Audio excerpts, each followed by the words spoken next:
What is going on, YouTube? I am Germ here. Today we have a very big rumor to talk about coming out of the LCS. Obviously, the LCS is honestly very spicy right now for the first time in a long time. There is so much drama going around, benchings, trash talk, all of this stuff that is really buzzing on stuff like Twitter, YouTube, Reddit, all that stuff. And it's so exciting. Obviously, some of the moves are weird, some of the stuff's stupid, but there's actually a lot to talk about. There is a ton going on, and as a fan of the LCS, and obviously as a fan of like drama, rumors, all that stuff, I'm loving it right now. We got this tweet from Cobalt. This guy, he used to be a rumor account. I can't remember exactly what his name used to be. It used to be like LCS Rumors or something like that. He has since changed his name, and he tweeted out, "So I know I've left the rumor game. However, there is something I've heard from a couple of credible sources about next year." Now, this is far away, so anything can happen. However, it's something this org is thinking about. I'll let you know later. I'm at work, and I like the speculation. So obviously, I got in there. I said I couldn't wait, and this story is what we're going to be talking about in today's video. Definitely drop a like if you guys do enjoy it. I would appreciate it a ton. Helps me out the YouTube algorithm, and subscribe to stay up to date on all my latest content. With that being said, here we go. So Cobalt LOL, he tweeted out, "This is surrounding the Cloud9 Zven benching situation." There's been a ton of hot takes about this going on. Everybody's got an opinion. Everyone has some theory about what Cloud9's doing, what's going to end up happening to King, what's going to end up happening to Zven.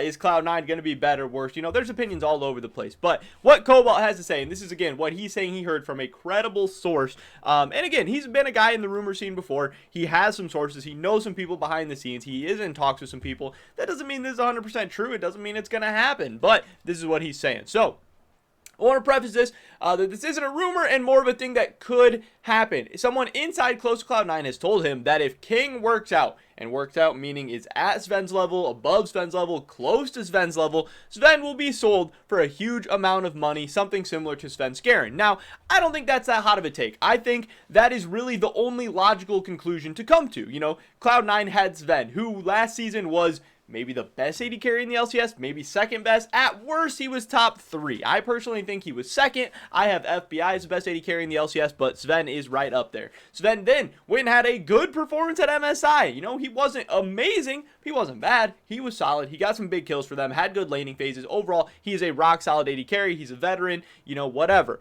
And then he just gets benched, you know, right after MSI. Obviously, Cloud9 had a disappointing finish at MSI, but I don't think it was Zven's fault. I don't think Zven deserved to be benched. And I don't think King is necessarily going to be an immediate upgrade to Cloud9. I'm a big King fan, but I still, right now, if I'm just trying to be good right now, I would probably rather have Zven. That doesn't mean King won't become better or can't get to the same level as him, but super weird. But the thing is that King, you know, could potentially have a bigger future for Cloud9. King is also a resident player, so he could open up an import slot for Cloud9.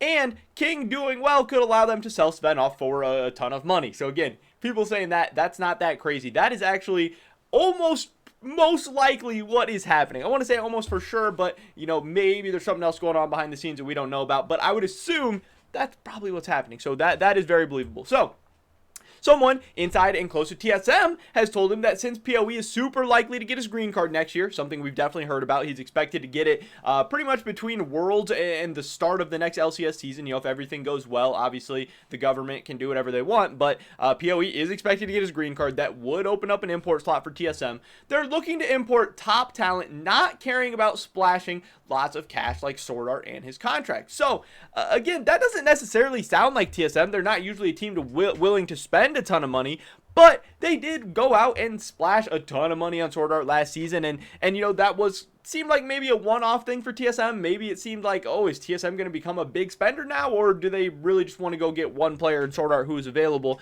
So, you know, I wasn't super sure if I believe TSM was ready to go splash a bunch of cash again, just because it's so unlike them. It's not really in their nature. But then, obviously, all of a sudden, these tweets came out June 2nd. I think the FTX news came out June 4th. So now, all of a sudden, TSM signs this 10-year, $210 million deal, $21 million extra dollars per year. Yes, some of that money is going towards global expansion. They talked about it. They want to spread internationally. They want to make TSM not just the biggest brand in the North America, not the biggest brand in the West. They want to be the biggest brand organization team in the world, and that's what they're going to try and do. But you are a fool if you don't think that any of that $21 million is going to go towards your LCS budget. This is the bread and butter of TSM. This is their biggest asset. They are absolutely going to be spending and reinvesting some of that money into their team. So all of a sudden, TSM going out and making a big splash, being willing to go out and spend a lot of money on a new player, all of a sudden becomes a lot more believable. Way, way more believable than when these tweets initially came out. So if King works out like Blabber did for Cloud9, again, you know, they had Zven and he was one of the best junglers in the league, if not the best jungler in the league at the time. He may have even won MVP the season he got replaced, just like now Alfari, you know, almost won MVP, and it seems like he might be getting replaced. But, you know, then Blabber was really good. They were able to solve Zven, they got a bunch of money, and then they ended up with another MVP jungler. So if King works out like Blabber did for C9, the most likely landing spot for Zven next year is TSM. If Zven wants to stay in NA or on a top team in NA, and if PoE gets his green card. The reason for this is with the money from the sale of Zven and opening up an import slot, C9 are thinking about going after a high priority top or support player. Again, lots of things can change, and these are only preliminary things. And yes, obviously, you know, it's June. These moves would be taking place in like December.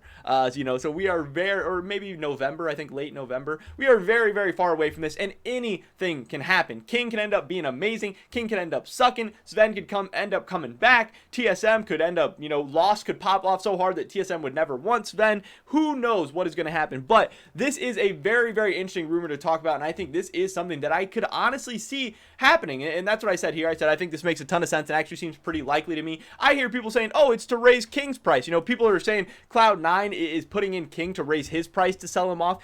King already reportedly had the highest buyout of any player in Academy, and now by putting him in the LCS, they'd be taking a risk that he doesn't do well, and they'd be lowering that buyout. Also, by benching Zven, they're potentially hurting that relationship with Zven and, you know, doing a bunch of weird stuff. There's no way they would risk their relationship with Zven if they want Zven to be their AD carry for the future. You know, they absolutely are thinking King will be their AD carry of the future. He is a resident player.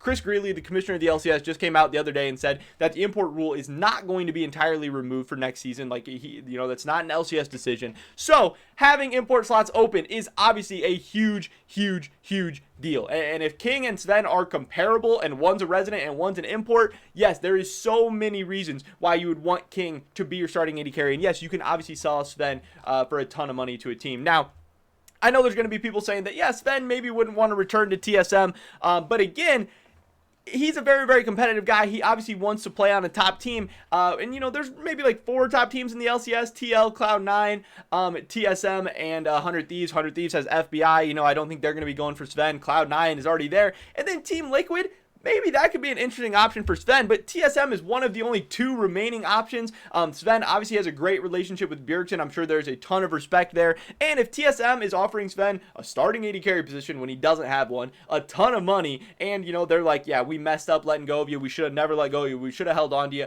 There's definitely an opportunity that they could mend some of those relationships. Now, if Sven's not interested in that, if Zven is like, you know, fuck TSM, I'm never going back there ever again in my life, I hate them, that's totally understandable. I wouldn't blame him, but it's a business at the end of the day, and I could absolutely see Zven being willing to return to TSM, especially if things continue to sour and not go well for Cloud9. Because, yeah, I mean, when we see a lot of players get benched, they don't end up coming back to that org. Once you get benched, you maybe finish out that season, but then you're looking to move on. You're not looking to put yourself in a position to get benched again and be around an org and a team that maybe doesn't believe in you for the long term. But, yeah, I mean, it does seem like all of this is setting up for a potential Zven return to TSM, and I don't know, I think that would be pretty exciting. But that is pretty much it for this video today, guys. Definitely drop a like if you did enjoy it. I would appreciate it so much. It really does help me out with the YouTube algorithm. Leave a comment down below. Where do you think Zven's going to end up? You think it'll be TSM, TL? You think he'll return to Europe? I'd love to hear your guys' thoughts and opinions. Subscribe to stay up to date on all my latest content. Hopefully I catch you guys in the next one. But until then, peace!